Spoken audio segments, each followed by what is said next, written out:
നമ്മളിപ്പോൾ ഇതിനെക്കുറിച്ച് സംസാരിച്ച് കഴിഞ്ഞാൽ ഇതിൻ്റെ താഴെ വരുന്ന മിത്രങ്ങൾ വന്ന് ഇടാനിടയുള്ളൊരു കമൻ്റ് എന്ന് വെച്ചാൽ എടാ മൊട്ടെ നിനക്ക് എന്താ പ്രശ്നം, നിനക്ക് എന്താ വിളിച്ചു വെക്കാനുള്ളത് എന്നാണ് ചോദിക്കുക. ഇത് ഇങ്ങനെ ഈ ഭരണകൂട ഭക്തരായിട്ടുള്ള ആളുകൾ എല്ലാ കാലത്തും ചോദിക്കുന്നൊരു ചോദ്യമാണ്.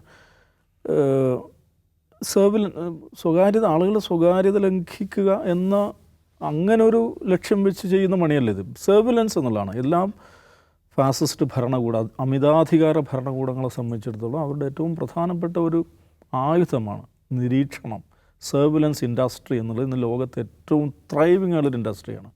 അതിനുവേണ്ടിയുള്ള ടൂളുകൾ, ഡിവൈസുകൾ, പുതിയ ടെക്നോളജികൾ, AI ജനറേറ്റഡായിട്ടുള്ള സംഗതികൾ, ബയോമെട്രിക് ഡാറ്റാബേസ്, ഈ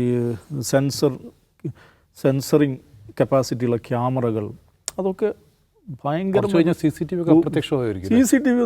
CCTV ഒന്നൊരു വിലയില്ല ഇപ്പോൾ. അത് ആരും മൈൻഡ് ചെയ്യുന്നു.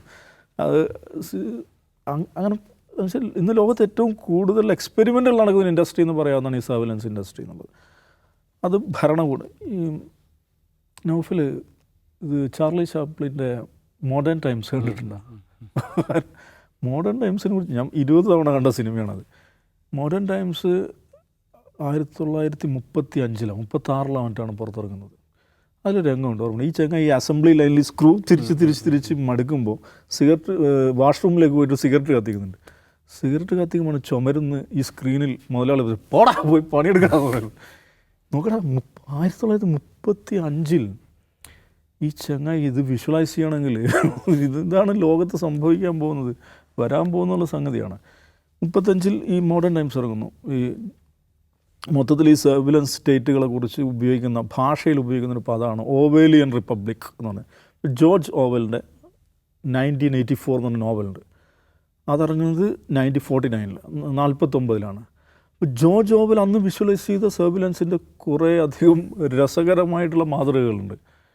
അതുകൊണ്ടാണ് ഈ ഓവേലിയൻ സ്റ്റേറ്റ് എന്ന് പറയുന്നത്. ഈ സർവിലൻസിന് ഭയങ്കരമായിട്ട് ഇത് കൊടുക്കുന്ന രാജ്യങ്ങൾക്ക്. നമ്മളിന്ന് ഉപയോഗിക്കുന്ന പല പദങ്ങളും ഈ ജോർജ് ഓവലിൻ്റെ 84 എന്നുള്ളതാണ്. ബിഗ് ബ്രദർ വാച്ചിങ് യു, അത് ഓവലാണ് ആദ്യമായിട്ട് പ്രയോഗിക്കുന്നത്.